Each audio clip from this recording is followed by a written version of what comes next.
Good morning. सब लोग अच्छे होंगे तो फटाफट तैयार हो जाइए आप लोग, बिना समय गंवाए हम चलते हैं सीधा जो है सिलेबस की तरफ।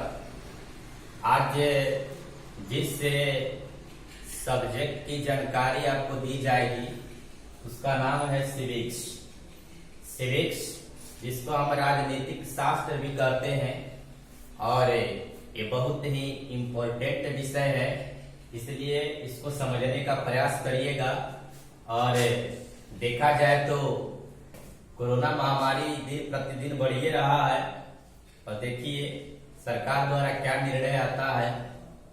अगर स्कूल खुलेगा तो आपको विधिवत इसकी जानकारी दी जाएगी, लेकिन तब तक हम संक्षेप में इसकी चर्चा कर दे रहे हैं। ध्यान दीजिए, लोकतंत्र क्या और क्यों। आज हम डेमोक्रेसी के बारे में समझेंगे।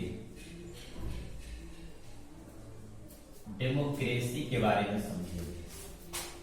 डेमोक्रेसी, व्हाट इज डेमोक्रेसी, लोकतंत्र क्या है। इसे जानने से पूर्व हम इंडिया के या पूरे विश्व के और कई तरह के शासन व्यवस्था के बारे में हल्की फुल्की जानकारी आपको दे देना चाहेंगे। सबसे पहले जरूरी ये है कि देखा जाए कि ये डेमोक्रेसी क्यों जरूरी है, यानी लोकतंत्र की क्या आवश्यकता है। क्या शासन के और बहुत सारे रूप हैं, वो भारत में नहीं चल सकते। इसमें ऐसी क्या क्वालिटी है, ऐसी क्या विशेषता है कि इंडिया के लोगों ने डेमोक्रेसी को अपनाया है। यानी हम शासन व्यवस्था के बारे में पढ़ रहे हैं। जैसा कि आप जानते हैं कि विश्व में कई तरह की शासन व्यवस्था थी, जिसमें निरंकुश शासन था, तानाशाही था, साम्यवादी एवं समाजवादी शासन था, राजतंत्र था। अगर हम देखते हैं तो इस शासन के जितने यहां पर हमने रूप लिखा है कि किसी भी इस शासन व्यवस्था में जनता को वो अधिकार नहीं मिले हुए थे जो अधिकार लोकतंत्र में मिला। जनता को अपने बातों को रखने का सरकार के पास अधिकार नहीं था। शासक जनता के निर्णय को अपना निर्णय नहीं मानती थी। शासन व्यवस्था स्वयं से सुचारू होता था, इसमें जनता की कोई भागीदारी नहीं होती थी। निरंकुश शासन में जैसा कि आप जानते होंगे कि लुई 16वां के शासन काल में फ्रांस की सबसे महान क्रांति हुई। उससे पहले लुई 14वां जो शासक था वो स्वयं कहा करता था कि मैं ही राज्य हूं और मेरे शब्द ही कानून है। इसमें जो है सत्ता का इतना जो है दुरुपयोग करता था। तानाशाही में भी जनता को कोई अधिकार नहीं मिलता है, और साम्यवादी शासन में भी जनता को कोई अधिकार, जनता को तो मिलता है लेकिन वो इसका दुरुपयोग होता है। और राजतंत्र राजवंशियों के आधार पर चलता है, डायनेस्टी सिस्टम, मोनार्ची सिस्टम, जिसमें राजा के पुत्र राजा के बाद उसका उत्तराधिकारी होता है। तो इस प्रकार जितने यहाँ पर हमने शासन व्यवस्था को लिया, इन सारे शासन व्यवस्था में जनता को कोई अधिकार नहीं दिया।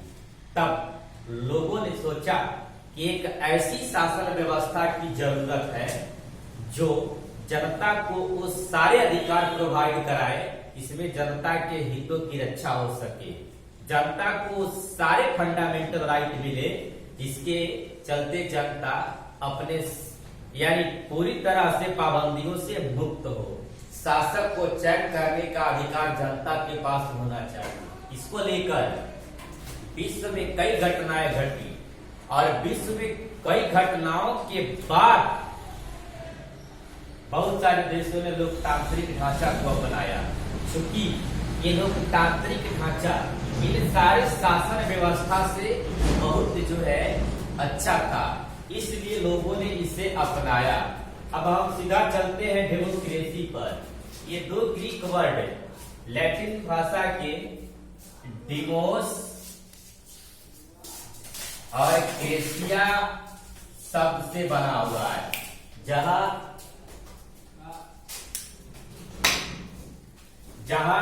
डिमोस का अर्थ होता है प्रजा और क्रेसिया का अर्थ होता है शासन।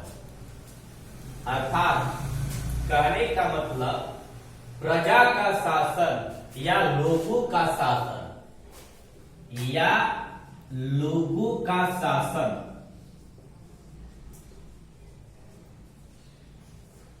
भारत एक विशाल लोकतंत्र वाला देश है और भारत में जितने सारे जनता को अधिकार मिला हुआ है, इससे स्पष्ट होता है कि हमारा देश भारत कितना विशाल लोकतंत्र वाला देश है। तो कहने का मतलब डिमोस का अर्थ प्रजा होता है और क्रेसिया का अर्थ होता है शासन, जिसको हम स्पष्ट रूप से कह सकते हैं लोगों का शासन। यानी कहने का मतलब ये है कि लोकतंत्र शासन का वह रूप है जिसमें शासकों का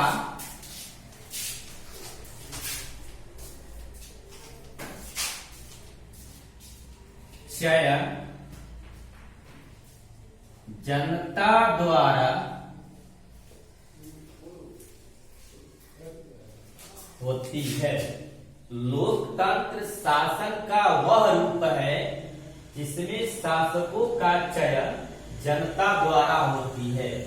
और इसकी सबसे उपयुक्त परिभाषा दिया था अमेरिका के भूतपूर्व राष्ट्रपति, जिसका नाम था अब्राहम लिंकन।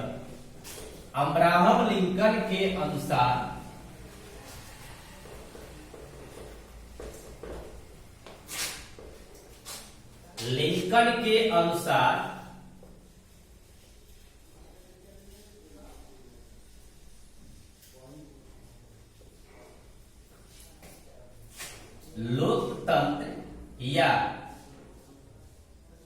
लोकतंत्र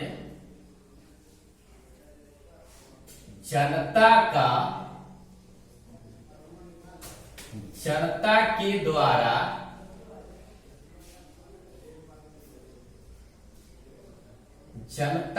द्वारा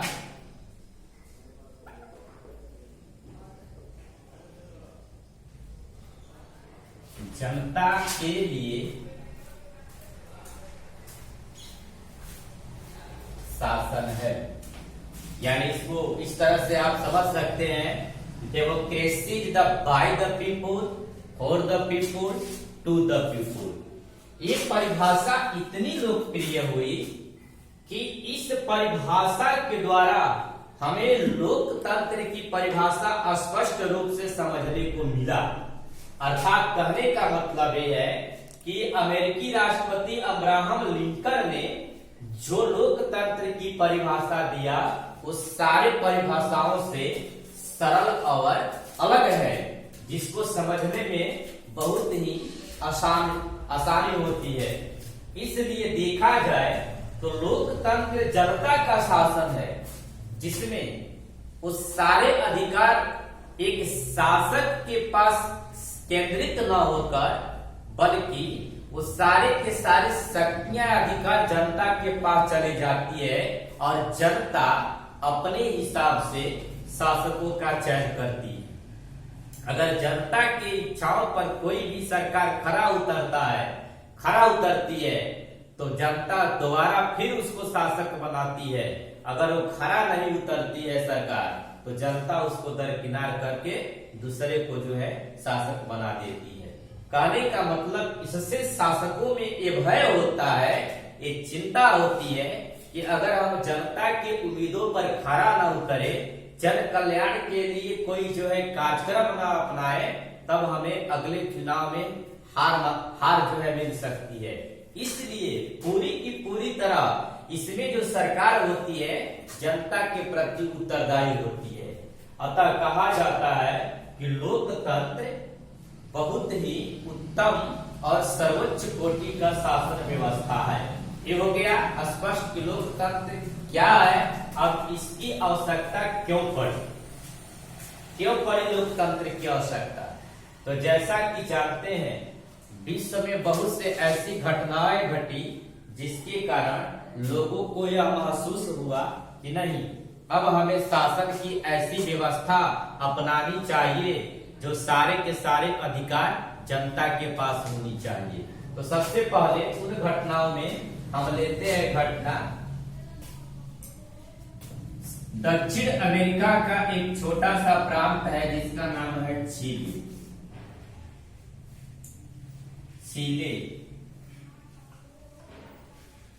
ये दक्षिण अमेरिका में है।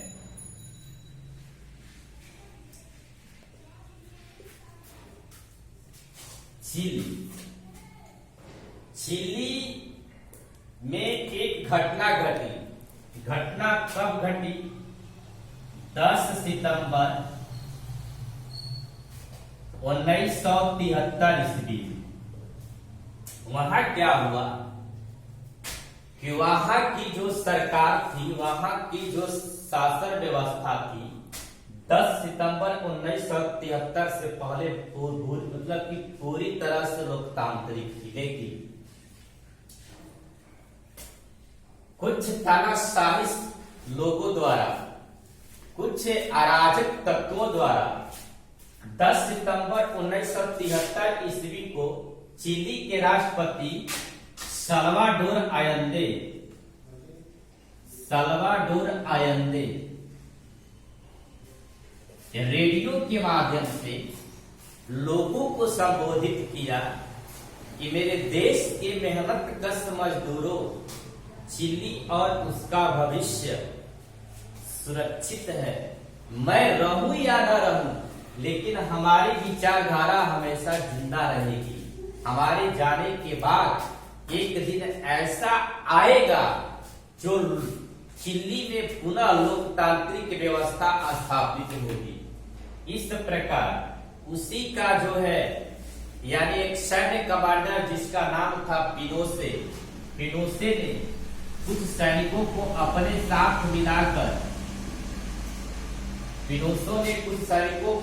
साथ मिलाकर चिली के राष्ट्रपति साल्वाडोर आयंदे को घेर लेते हैं और घेर कर उनके सीने में ताबड़तोड़ गोलियां दाग देते हैं। साल्वाडोर आयंदे की मृत्यु हो जाती है। इस प्रकार शासन व्यवस्था पिनोसे के हाथों में जो है चली जाती है और लगभग 17 साल तक पूरी तरह से तानाशाही व्यवस्था चलती है। इसमें जनता के वो सारे अधिकार छिन जाते हैं जो राष्ट्रपति साल्वाडोर आयंदे के शासन काल में उन्हें मिला हुआ था। कहने का मतलब ये है कि क्या कारण है कि चिली के राष्ट्रपति साल्वाडोर आयंदे की हत्या पिनोसे ने की। क्योंकि पिनोसे को लगता था कि अगर इस प्रकार से लोकतांत्रिक व्यवस्था का प्रसार हो जाता है तो फिर आने वाले समय में तानाशाही शासन बिल्कुल लुप्त हो जाएगा। इसलिए जरूरी है कि साल्वाडोर आयंदे को हटाया जाए। साल्वाडोर आयंदे चिली के लिए एक बहुत अच्छे राष्ट्रपति थे और उन्होंने चिली के लोगों को बहुत सारे जो है व्यवस्था दिया था, बहुत सारा अधिकार दिया था, जिसके कारण उसके दुश्मनों को इनकी शासन व्यवस्था अच्छी नहीं लगी और 10 सितंबर 1973 ईस्वी को चिली के राष्ट्रपति साल्वाडोर आयंदे को मौत का घाट उतार दिया गया। 17 साल तक ये शासन व्यवस्था चला। लेकिन कहा जाता है कि किसी भी व्यवस्था का अंत जरूर होता है और क्रूरता और अत्याचार की सीमा जब बहुत हद तक आगे बढ़ जाती है तो लोगों में से ही कोई न कोई मसीहा खड़ा हो जाता है जो उस अत्याचारी शासन व्यवस्था से मुक्ति दिलाता है। पिनोसे ने जब सत्ता का दुरुपयोग करना शुरू कर दिया और 17 साल तक लगभग शासन चलाया, शासन व्यवस्था संभाला। इसके बाद उसकी लोकप्रियता घटने लगी।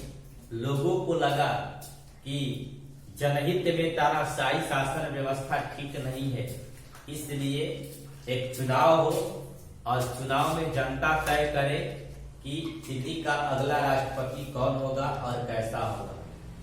जनता का विश्वास जीतने के लिए पिनोशे भी लोगों की बात स्वीकार कर लिया, लेकिन जैसे ही चुनाव हुआ, चुनाव में चिली की जनता पिनोशे की शासन व्यवस्था को त्याग दिया और त्यागने के बाद ये दिखा दिया कि जनता की ताकत बहुत बड़ी ताकत होती है। जनता की ताकत के आगे कोई भी तानाशाही या निरंकुश शासन व्यवस्था नहीं टिक सकता है। आखिरकार चिली में दोबारा जो है लोकतांत्रिक सत्ता बहाल हुई। अब तात्पर्य ये है कि आखिर वहां लोकतंत्र की क्यों आवश्यकता पड़ी, क्या कारण था कि चिली के लोगों ने तानाशाही व्यवस्था को छोड़कर लोकतांत्रिक व्यवस्था को पुनः अपनाया। तो जैसा कि मैंने बताया था कि तानाशाही शासन व्यवस्था में वो अधिकार जनता को नहीं मिला हुआ था जो लोकतांत्रिक शासन व्यवस्था में मिला हुआ। अब इसके कुछ मापदंड लेते हैं। चूंकि आप जानते हैं कि लोकतांत्रिक शासन व्यवस्था में शासक पूरी तरह से जनता के प्रति उत्तरदायी होते हैं और इसमें जनता को अपने सरकार को चयन करने का पूरा अधिकार मिलता है। इसके बाद देखा जाता है कि जनता को सारे अधिकार दिए जाते हैं जो उनके भविष्य और अवसर के लिए जो है मतलब कि चाहिए। इस प्रकार लोकतांत्रिक व्यवस्था किसी भी अन्य शासन व्यवस्था से सर्वोत्तम मानी जाती है और ये लोकतांत्रिक व्यवस्था धीरे धीरे आज दुनिया के लगभग 100 से अधिक देशों में फैला है और इसकी विशेषता और इसकी जो है जानकारी लगभग सभी को हो चुकी है कि अन्य शासन व्यवस्था से लोकतंत्र अत्यंत अच्छा और सर्वोत्तम कोटि की शासन व्यवस्था है। अगला हम पोलैंड के शासन व्यवस्था को अगले दिन आएंगे तो आपको समझाएंगे।